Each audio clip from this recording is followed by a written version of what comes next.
বন্ধুরা, আমাদের সুপার রান্নাঘরে আপনাদের স্বাগত। এই যে চলে এসেছি আমরা বাগানে। আজকে ফুলকপি তোলা হবে। ফুলকপি কত বড় বড় হয়েছে, তো আজ ফুলকপি মাছ দিয়ে মা রেসিপি করবেন, তার জন্য আজকে ফুলকপি তোলা হবে। আপনারা সাথে থাকুন, দেখতে থাকুন। এই যে বন্ধুরা, এদিকে বাঁধাকপি লাগানো আছে। বাঁধাকপি এখন হয়নি, হ্যাঁ, এখন ছোট ছোট হচ্ছে, এই দেখতে পাচ্ছেন আপনারা। এই যে ফুলকপি, এইদিকে ফুলকপি হয়েছে, এই দেখুন। এই দেখুন বন্ধুরা, কাছের থেকে দেখাচ্ছি, আপনারা বুঝতে পারবেন। এই দেখুন কত বড় বড় ফুলকপি হয়েছে, দেখুন। এই যে এখন বেশি তুলবো না, যতটুকু রেসিপি হবে ততটুকুই এখন তুলবেন মা। হ্যাঁ, এই দেখুন ফুলকপি তুলছেন। এই একটা ফুলকপি তুলবেন, আর ওইদিকে ইয়ে আছে খুব শক্ত করে, এই পুরো মাটি হয়ে গেল। এই যে বন্ধুরা, আমাদের বাগানের এটা ফুলকপি। আরও দেখুন এইদিকে কত ফুলকপি হয়েছে। এখন দেখুন এইদিকে অনেকগুলো ফুলকপি হয়েছে। এখন রেসিপির জন্য একটাই তুলেছেন না, হ্যাঁ, আমরা তিনজনা তো, ওই জন্য একটাই ফুলকপি হবে, মাছ দিয়ে রেসিপি হবে। হ্যাঁ, তার জন্য একটাই ফুলকপি তুলছেন মা। আর এইদিকে দেখুন আমাদের পেঁয়াজ শাক লাগানো আছে। আগে দেখিয়েছিলাম, তখন একটু ছোট ছিল।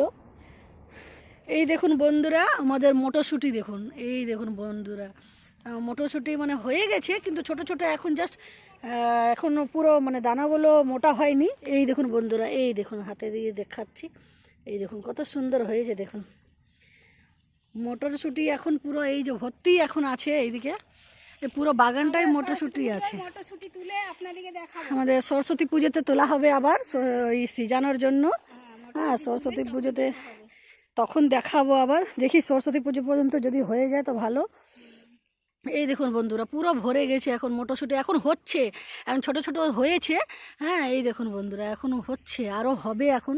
হ্যাঁ, এই দেখুন বন্ধুরা, এইদিকে দেখুন কত মটরশুঁটি কত হয়েছে দেখুন, এবং খুব বেশি ঘন ঘন এইদিকে পুরো ভরে আছে। এখন ছোট ছোট আছে, এখন দানাগুলো একদম ছোট ছোট। এখন এগুলো আরও হবে সরস্বতী পুজোতে, মানে 3-4 দিনে হয়ে যাবে আশা করি। এই যে দেখুন আমার বাগানটা পুরো এখন মটরশুঁটি এইদিকে লাগানো আছে, আর ওইদিকে সবজি শাক আছে। হ্যাঁ, আর টমেটো হয়েছে, টমেটো লাল লাল হয়েছে, এখন জাস্ট হচ্ছে লাল, এখন পুরোটা হয়নি। এবার টমেটো দেখাচ্ছি, আপনারা সাথে থাকুন। এই দেখুন বন্ধুরা, আমাদের লঙ্কা গাছ দেখুন, লঙ্কা কত ভর্তি হয়েছে। লঙ্কা লঙ্কা এখন তোলা হবে না, লঙ্কা এখন সেই সরস্বতী পুজোর সময় তোলা হবে। আরও লঙ্কা গাছ ওইদিকে আছে। এইটা একটা এইখানে লাগানো ছিল, একটাতেই এতগুলো হয়েছে। এই যে এবার চলে আসছি বাগান থেকে এইদিকে। এবার আমাদের এই সাইড করে একটু লাগানো হয়েছে। এই দেখুন বন্ধুরা, এই যে টমেটো দেখুন, এই যে কত, হ্যাঁ, ছোট ছোট কাঁচা দেখিয়েছিলাম, এখন দেখুন বড় বড় হয়ে গেছে, পাকছে এখন জাস্ট। এই যে লাল লাল এখন হচ্ছে, এই দেখুন বন্ধুরা কত সুন্দর। এই দেখুন কত বড় বড় টমেটো হয়েছে, আপনারা দেখতে পাচ্ছেন। এই যে এখন এইদিকেও কাঁচা কাঁচা ছোট ছোট আছে, এইদিকে ছোট ছোট এখন অনেকগুলো আছে। এইটা বড় বড় হয়ে গেছে আর লাল হয়ে গেছে, মানে যতটুকু বড় হওয়ার অত হয়ে গেছে, এবার এগুলো লাল হচ্ছে। আর এইদিকে অনেক ভর্তি টমেটো আছে এখন। এই দেখুন, এই যে বন্ধুরা ফুলকপি মা এটা ভাপাতে দিচ্ছেন। হ্যাঁ, এই যে ফুলকপি যে নিয়ে এসছি, এই যে ফুলকপি এখন ভাপতে দিচ্ছেন, ওটা ভেপে হয়ে যাবে ভাপা, তারপরে মা রেসিপিটা করবেন, মাছের রেসিপি। এই যে আলু কেটে রেখেছেন। যে বন্ধুরা, ফুলকপি ভাপা হয়ে গেছে। এবারে মা এদিকে এই যে কড়াইয়ে তেল দিয়ে দিয়েছেন, মাছগুলো ভেজে নেব। এবার মাছগুলো ভেজে নেবেন।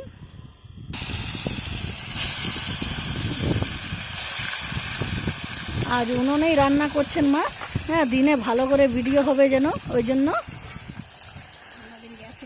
হ্যাঁ, অন্যদিন তো আমাদের গ্যাসে রান্না হয় প্রতিদিন। এই যে আজকে উনুনেই রান্না করছেন, ভালো করে, মানে দিনের বেলা কি ভালো করে পরিষ্কার করে দেখা যায়।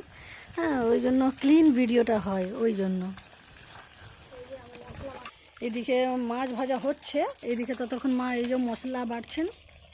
এবার মশলাতে কি কি দিয়েছেন? শুকনো লঙ্কা আর কি জিরে দিয়েছেন না? শুকনো লঙ্কা, জিরে আর আদা দিয়েছেন, আর এই কাঁচা লঙ্কা দুটো দিয়ে। কাঁচা লঙ্কা দিচ্ছেন। বন্ধুরা, মাছ ভাজা হয়ে গেছে, মাছ ভাজা কমপ্লিট। এবারে ফুলকপি মা ভেজে নেবেন।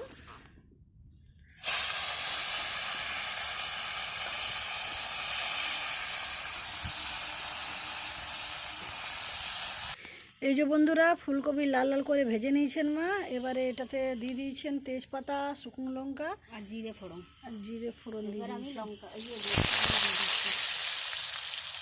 আলুগুলো ভালো করে ভেজে নেবো লাল লাল করে। এই যে বন্ধুরা আলু ভাজা হয়ে গেছে লাল লাল করে। নুন দিয়ে দিচ্ছি, আমি পরিমাণ মতো নুন দিয়ে দিচ্ছি। আমি একটু ঝোল করব তো পাতলা, তার জন্য এই যে হলুদ দিয়ে দিচ্ছি পরিমাণ মতো। আমার মশলা বাটাটা দিয়ে দিচ্ছি, জিরা আদা লঙ্কা বাটাটা। এখন গরমকাল তো গরম লাগছে, সেই জন্য এবারে পাতলা করে ঝোল খেতে হবে, খুব মোটা ঝোল খাওয়া যাবে না। এবার মশলাটা আমি কষে নেব ভালো করে, কষে নিই, তারপরে আমি ফুলকপি দিব। এই যে বন্ধুরা ফুলকপিটা দিয়ে দিচ্ছি, আলুটা ভাজা হয়ে গেছে মশলা দিয়ে। আর ফুলকপিটা ভেজে রেখেছিলেন মা, ওটা দিয়ে দিচ্ছেন। ফুলকপিটা এই যে আমি এবারে ভালো করে কষে নেব, ফুলকপিটা দিয়ে দিয়েছি। এই যে বন্ধুরা এই যে ভাজা হয়ে গেছে মা, একটু সামান্য চিনি দিয়ে দিচ্ছি, হ্যাঁ, টেস্ট বাড়ার জন্য। তারপরে আমার এই যে ফুলকপি আলু মাছের ঝোলে মানে কষানো হয়ে গেল। আমি এবারে নেড়ে চেড়ে আমি জল ঢেলে দেবো। এবারে দেখুন এই যে তেল ছেড়ে গেছে, দেখুন আমি এবার জল ঢেলে দিলাম আমার পরিমাণ মতো।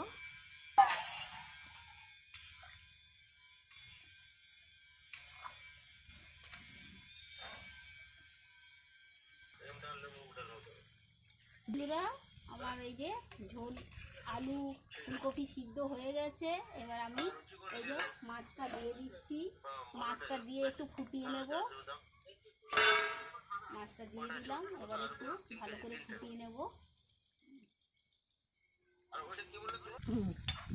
এই যে বন্ধুরা আমার ফুলকপি মাছের ঝোল হয়ে গেল, এবার আমি নামিয়ে দিচ্ছি।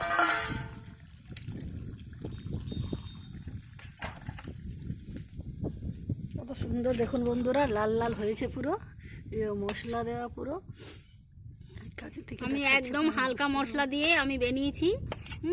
এবার একটু গরম পড়ে যাচ্ছে তো আমি কম মশলা দিয়ে ফুলকপি আলু মাছের ঝোল করে নিয়েছি, পাতলা করে ঝোল। এই যে বন্ধুরা আমাদের আজকের রেসিপি হয়ে গেছে। এভাবেই আপনারা সাথে থাকুন, পাশে থাকুন। ভালো লাগলে কমেন্ট করে জানাবেন কেমন হয়েছে। নেক্সট ভিডিওতে আবার দেখা হবে। আপনারা এমনি ভাবে বানিয়ে খাবেন।